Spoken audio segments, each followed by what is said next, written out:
Beyond the orbit of Neptune, at the cold and distant edge of the Sun's domain, lies the largest single structure in the solar system, a vast flattened disk of icy worlds, tens of thousands of them, wheeling slowly through the dark some 30 to 50 times farther from the Sun than the Earth. This is the Kuiper Belt, and beyond it a scattered, detached population reaches farther still, out toward the realm of the comets. It is the solar system's frozen attic, the region least altered since the planets formed, where the leftover building blocks of creation have drifted, undisturbed, for 4.5 billion years.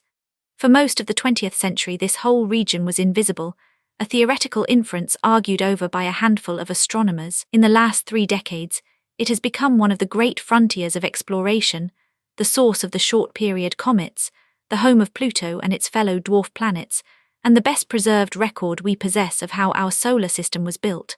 The first hint of this hidden realm came in 1930, when a young astronomer named Clyde Tombaugh, working at the Lowell Observatory in Arizona, discovered Pluto. He had been hunting for a hypothetical planet X, invoked to explain supposed irregularities in the motion of Uranus and Neptune, irregularities that later proved to be spurious. What he found was not a giant planet, but a small, icy world on a peculiar, tilted, elongated orbit, quite unlike the 8 major planets, and for 60 years Pluto stood alone as an unexplained oddity. Yet even in these decades, a few thinkers guessed that Pluto might not be alone. In the 1940s and 50s, the astronomers Kenneth Edgeworth and Gerard Kuiper independently proposed that the disk from which the planets formed had not ended sharply at Neptune but continued outward as a zone of small icy bodies, too thinly spread ever to gather into a planet, waiting in the cold. The idea was plausible, but for 40 years it remained just that, an idea without a single confirmed example. Confirmation finally came in the summer of 1992. 2 astronomers, David Jewitt and Jane Luu, had spent 5 patient years sweeping the sky with a telescope on Mauna Kea in Hawaii, searching for the faint, slow-moving points of light that a distant icy body would present. On the 30th of August they found one, an object catalogued that year and later named Albion, creeping across the stars at the distance their theory predicted, about 44 times the Earth's distance from the Sun. It was the first member of the Kuiper Belt ever seen apart from Pluto and its moon. The floodgates opened. A second object followed within months, and by the early 2000s, thousands of these Trans-Neptunian objects had been catalogued. At a stroke, Pluto was transformed, no longer a unique misfit at the edge of the solar system. It became instead the brightest and nearest member of an enormous new population of icy worlds, a reframing that would, 15 years later, cost it its rank as a major planet. The scale of this population is now reasonably well understood, and it holds a puzzle. The main Kuiper Belt is thought to contain something like 100,000 objects larger than 100 kilometers across, along with countless smaller ones. Yet for all these numbers, the total mass of the belt is astonishingly small, only a few hundredths of the mass of the Earth. This is a profound clue, because the models that describe how these bodies formed require far more material to have been present, tens of times the mass of the Earth, for the icy planetesimals to have grown at all in the time available. The belt we see, in other words, is a heavily depleted relic, a small surviving remnant of a once far more massive disk, and the story of what happened to the missing mass, ejected, scattered or ground to dust, is central to understanding the region. The sizes of the objects themselves confirm the picture. The largest bodies preserve the distribution left by their original growth, while the smaller ones show the wear of 4.5 billion years of mutual collisions. The discovery that brought matters to a head came in January 2005, when a team led by Michael Brown, using a telescope at Palomar in California, found a body so bright and so distant that it was at first thought to be larger than Pluto. They named it Eris after the Greek goddess of strife and discord, and the name proved apt. When Eris was found to have a small moon dysnomia, astronomers could weigh it, and the measurement showed Eris to be about a quarter more massive than Pluto itself. Here was the crisis in plain form. If Pluto was a planet, then Eris, being more massive, surely had to be a planet too, and so, potentially, did dozens of other large bodies waiting to be found in the same region. Astronomers faced a stark choice: either keep enlarging the role of planets indefinitely, admitting a 10th, an 11th, a 12th, or draw a new and firmer line around what the word planet was to mean. They chose to draw the line. At its General Assembly in Prague in 2006, the International Astronomical Union adopted a formal definition of a planet, and in doing so created a new category. A planet, the Union declared, must satisfy 3 conditions. It must orbit the Sun, it must be massive enough that its own gravity has pulled it into a nearly round shape, and it must have cleared its orbital neighborhood of other comparable bodies. A body meeting the first 2 conditions but not the third, and not being a moon, would henceforth be called a dwarf planet. Pluto meets the first 2 tests handsomely. It is round and it orbits the Sun. But it fails the third, for it shares its zone with the whole swarm of the Kuiper Belt and holds nowhere near the gravitational dominance of the 8 major planets. Pluto was therefore reclassified as a dwarf planet, a demotion that provoked public dismay and scientific argument in equal measure. The clearing criterion is not arbitrary by any measure of orbital dominance. The 8 planets outrank the dwarfs by a factor of many thousands, with no borderline case between. The reclassification was more than a bureaucratic quarrel, for it reflected a real and beautiful order hidden in the orbits of these bodies. Trans-Neptunian objects are classified not by how they look, but by how they move, because their orbits preserve the history of the outer solar system. The first great class is the resonant objects, locked into step with Neptune, so that their orbital periods form simple whole number ratios with its own. The most crowded of these is the 3:2 resonance, whose members complete 2 orbits of the Sun for every 3 that Neptune makes. Pluto is their archetype, and so they are called the Plutinos. This resonance is protective, a kind of gravitational choreography. Although Pluto's elongated orbit actually crosses inside Neptune's, the locked rhythm ensures that whenever Pluto reaches the crossing region, Neptune is always far away on the other side of its orbit, so the 2 can never collide or even approach closely. They have danced this careful pattern, never touching, for billions of years, and will continue to do so for billions more. Between the strongest resonances lies the classical Kuiper Belt, the broad central population on relatively stable, nearly circular orbits, and it divides with surprising cleanness into 2 overlapping groups. One, called the cold population, moves on orbits scarcely tilted from the plane of the planets, is colored a deep and distinctive red, and includes an unusually high proportion of gently bound pairs, 2 bodies orbiting each other. The other, the hot population, is spread across steeply tilted orbits, shows a broader range of colors, and contains the larger bodies.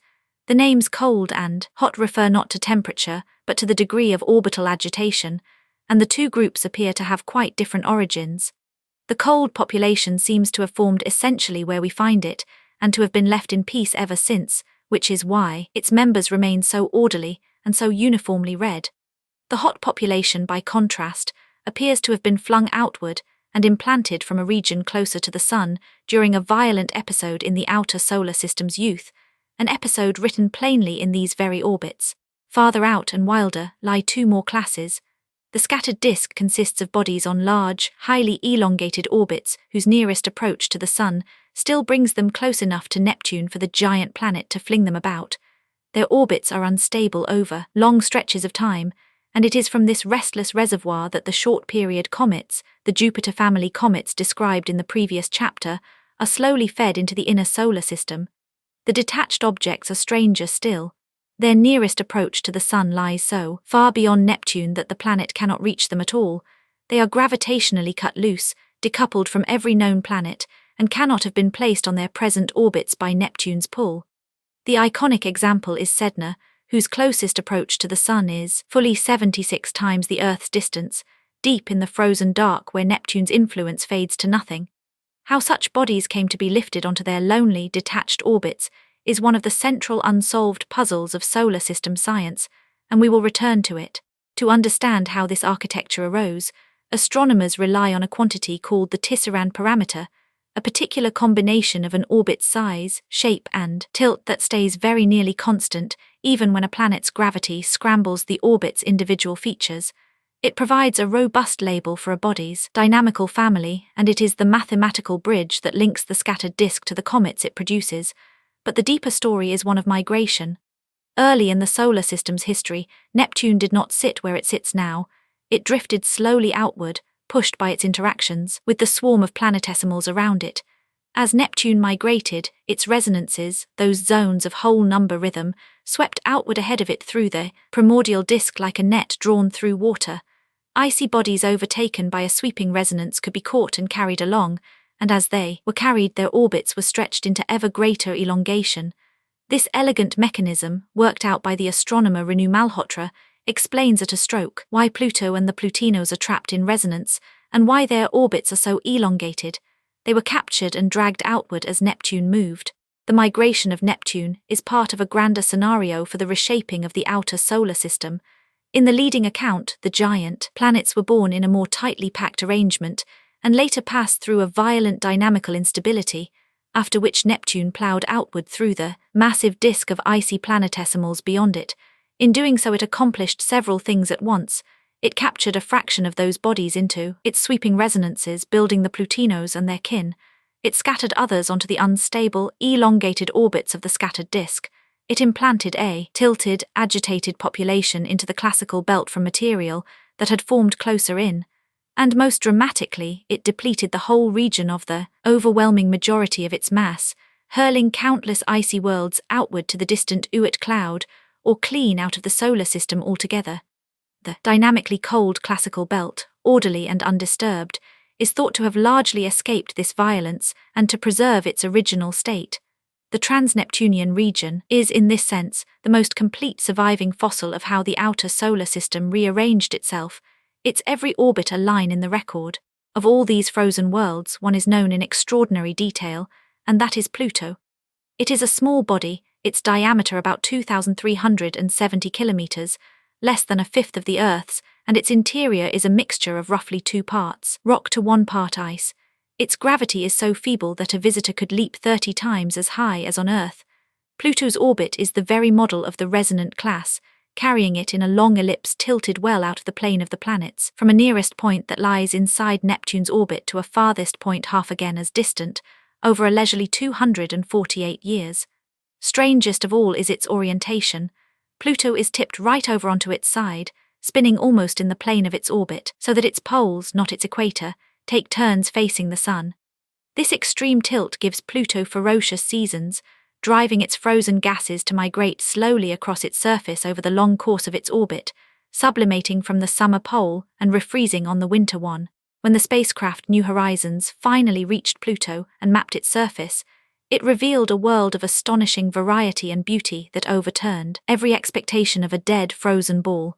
The most famous feature is a great bright expanse shaped like a heart, whose western lobe, named Sputnik Planitia, is a vast basin filled with frozen nitrogen several kilometers deep. This nitrogen ice is not static, it is slowly churning. The surface is divided into a pattern of polygonal cells a few tens of kilometers across, the tops of great slow convection currents that overturn the ice over 1 million years or so, continually renewing the surface and erasing every crater, so that this immense glacier is, geologically, almost brand new.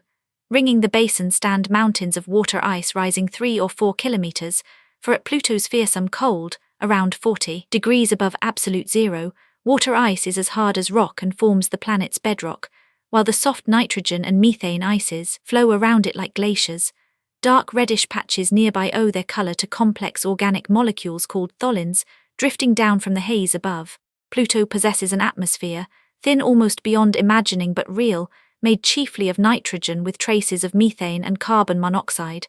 Its surface pressure is about 100,000th of the Earth's, yet New Horizons discovered that this whisper of an atmosphere is layered with more than 20 distinct strata of bluish haze rising over 200 kilometers above the surface, formed as ultraviolet sunlight breaks methane apart, and the fragments recombine into heavier hydrocarbons that condense into a fine mist.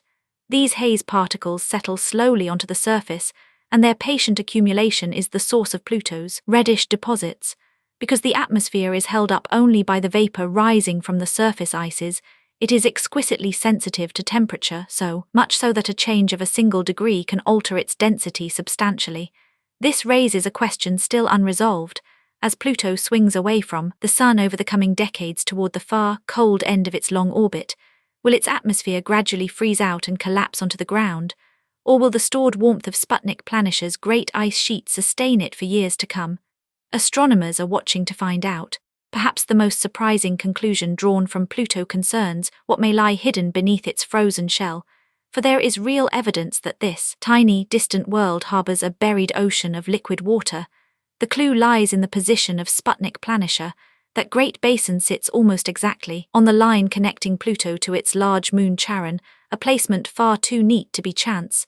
The favored explanation is that the basin represents a concentration of mass, which the tidal pull between Pluto and Charon would gradually have swung around until it settled precisely on that line, slowly reorienting the entire planet. But the basin is a deep hollow filled with light nitrogen ice, which should be a deficit of mass, not a surplus. The way to resolve the paradox is to place denser liquid water beneath the basin. If a great impact once thinned the ice shell there, ocean water welling up below would supply exactly the extra mass required. The inference, though drawn indirectly, is remarkable that, beneath 150 kilometers of ice, on a world receiving barely 1,000th of Earth's sunlight, an ocean may endure to this day. The mission that transformed Pluto from a fuzzy dot into a known world was New Horizons, a small, swift spacecraft launched by NASA in January 2006. To reach so distant a target in a human working lifetime, it was flung from Earth faster than any spacecraft before it, and a year later it stole a further burst of speed by swinging past Jupiter, whose gravity slingshotted it onward and trimmed years from the journey. Even so, the voyage took 9.5 years, because it could carry nowhere near enough fuel to stop and orbit. New Horizons was designed as a flyby. It would hurtle past Pluto at some 14 kilometers a second and gather as much as it could in the few precious hours of close approach. That approach came on the 14th of July, 2015, when the craft swept about 12,500 kilometers above Pluto's surface. So faint was its signal across such a distance that the full trove of data took 16 months to trickle back to Earth, but what it revealed rewrote the textbooks and made Pluto one of the most fascinating worlds in the solar system. Pluto does not travel alone. Its largest moon, Charon, is fully half Pluto's size, so large in proportion that the two do not simply orbit one another in the ordinary way. Instead, they wheel about a common point that lies in the empty space between them, each keeping the same face perpetually turned toward the other, a true double world. New Horizons found Charon to be an ancient, battered globe of water, ice, its surface split between cratered highlands and a smoother plain, and girdled by an enormous canyon system, the scar left when an early internal ocean froze, expanded, and cracked the crust. Its most curious feature is a dark red cap over its north pole, and its origin is a small marvel of planetary chemistry. Methane gas escaping from Pluto drifts across to Charon and freezes onto its frigid winter pole.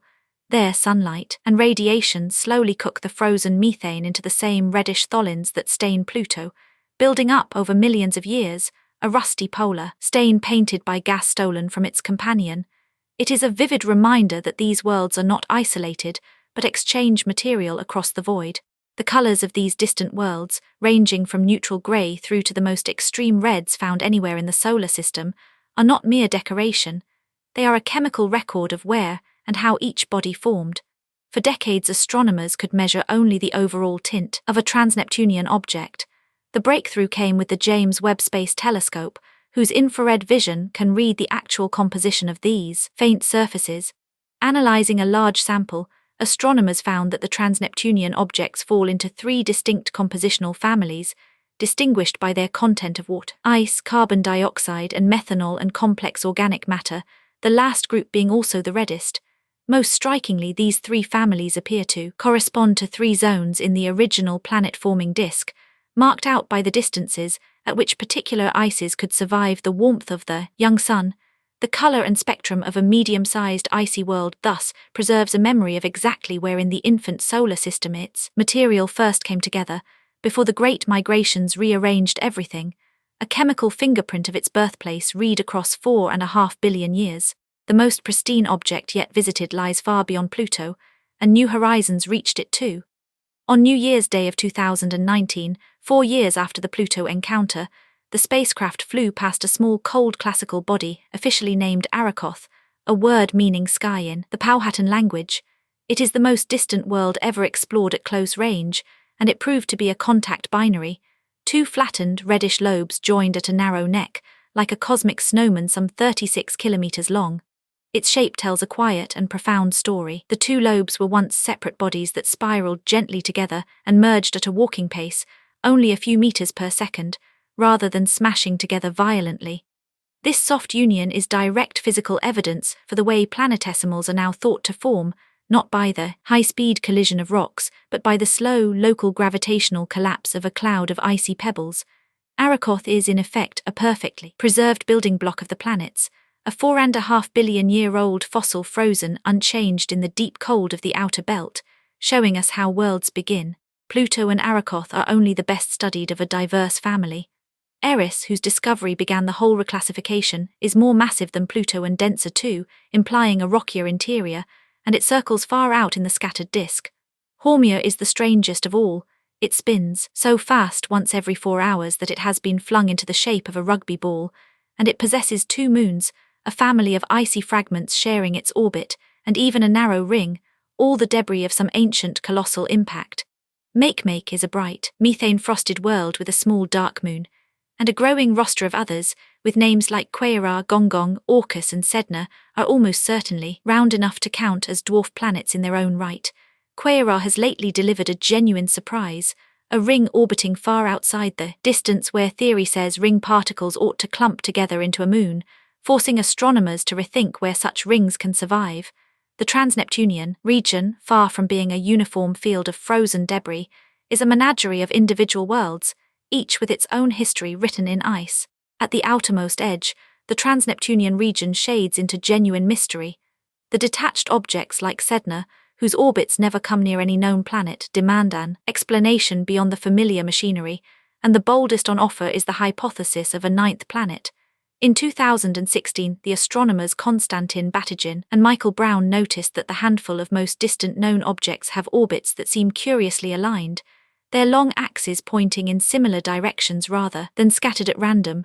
A single distant massive planet, they argued, perhaps 5 to 10 times the mass of the Earth, circling far out in the dark, could gently shepherd these orbits into the observed pattern.